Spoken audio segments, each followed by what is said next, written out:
Good morning students. आज हम लोग पहाड़ी शैली के सामान्य विषय और विशेषताओं के बारे में पढ़ेंगे। पहाड़ी शैली के सामान्य विषयों में नायक नायिका भेद, बारहमासा, रागमाला, दरबारी चित्र, पशु पक्षियों के चित्र आदि चित्रित किए गए थे, जिसमें नायक नायिका भेद, बारहमासा और रागमाला, धार्मिक चित्रों और दरबारी चित्रों और पशु पक्षियों के चित्र जो थे वो सभी मुगल शैली और पहाड़ी शैली का सम्मिश्रण से बनाए गए थे। कृष्ण भक्ति तत्कालीन कवियों की खास रुचि हुआ करती थी। केवल धर्म ही नहीं बल्कि हर चीज़ पर कला, संस्कृति, समाज और विचारधाराएं सभी पर इसका प्रभाव प्रचुर मात्रा में फैल चुका था और जिसका प्रभाव कलाओं में भी देखने को मिला।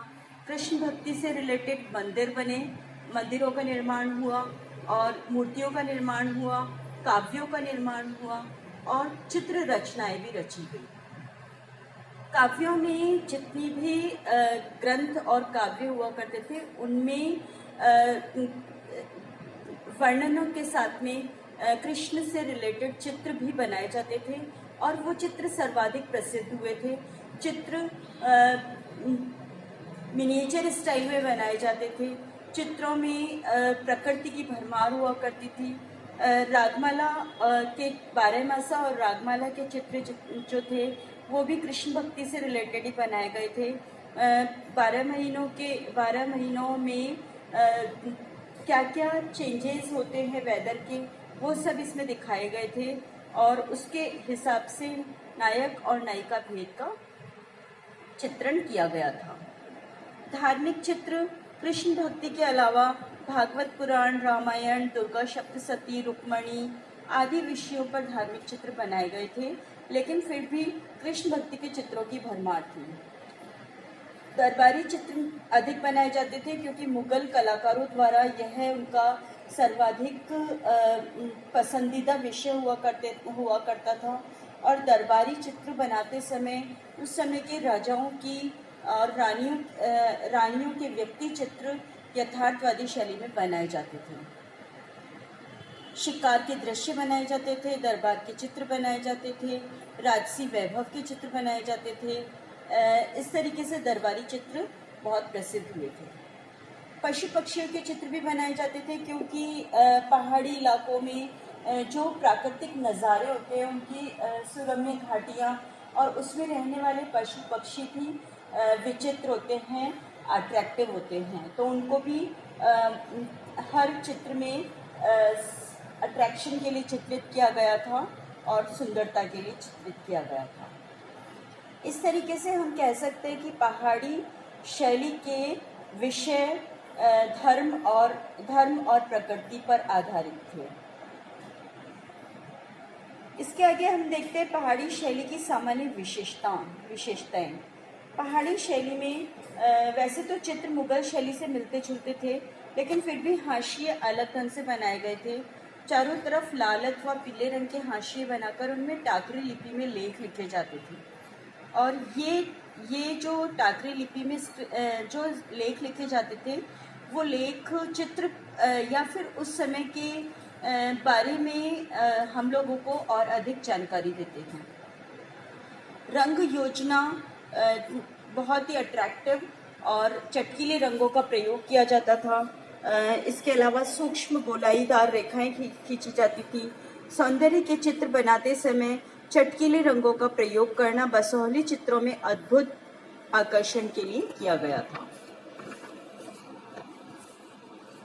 इसके अतिरिक्त कहीं कहीं विशुद्ध रंगों का भी प्रयोग किया गया है और उनके अपोजिट, उनके विरोधाभास के लिए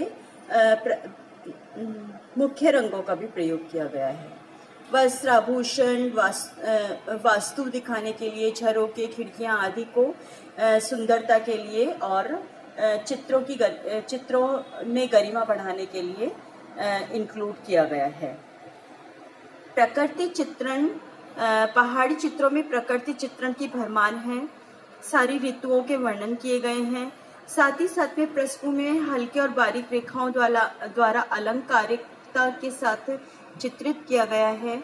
चित्रों में गहरी रेखाओं का प्रयोग कर वृक्षों और पत्तियों को बहुत ही खूबसूरती से सजाया गया है। इसके अलावा भवन निर्माण में भी पहाड़ी शैली के चित्रों में भवन निर्माण भी इम्पॉर्टेंट है। पूरी ग्रीनरी दिखाकर और बीच में एकदम सफ़ेद रंग के महल भवन आदि दिखाकर और उनको और अधिक हाईलाइट किया गया है। मीनारों पर जितने भी गुंबद और छज्जे दिखाए गए हैं उनकी जालियां देखने लायक है। उनमें जो कारीगरी का काम किया गया है वो मीनाकारी युक्त कार्य किया गया है। इसके अलावा पात्र चित्रण बनाए गए हैं। पहाड़ी शैली में मुगल शैली की तरीके से व्यक्ति चित्र बनाए जाते थे, जिनमें स्त्री चित्रों की और राजा रानियों के चित्रों की भरमार थी। स्त्रियों के जो शारीरिक गठन और उनकी स्त्रियों की शारीरिक गठन और उनके फेस एक्सप्रेशन पे स्पेशली वर्क किया गया था, जिसमें पारदर्शी दुपट्टे पहने जाते थे स्त्रियों द्वारा। परिधानों में पारदर्शी दुपट्टे पहने जाते थे और ये जितने भी चित्र बनाए गए उनमें राधा को हमारे राजस्थानी पोशाकों में दिखाया गया है और इसके अलावा आभूषणों की भरमार है। वाद्य यंत्र भी चित्रों में देखने को मिले हैं, जिसमें दरबारी चित्रों में पूरी म्यूजिशियन गायक और गायकों द्वारा पूरी एक महफिल जमी हुई है, जिसमें ढोलक, मृदंग, मजीरे आदि मनोरंजन के साधनों का सुंदरता से अंकन किया गया है। इसी तरीके से हम कह सकते हैं कि पहाड़ी शैली अपने आप में एक ऐसी विचित्र शैली थी जो अन्य शैलियों से अलग तो थी ही साथ में हमारे भारत का गौरव बढ़ाने में देश ही नहीं विदेश तक भी कारगर साबित हुई थी। आज आपका ये इस तरीके से चैप्टर नंबर 4 पहाड़ी शैली समाप्त होता है।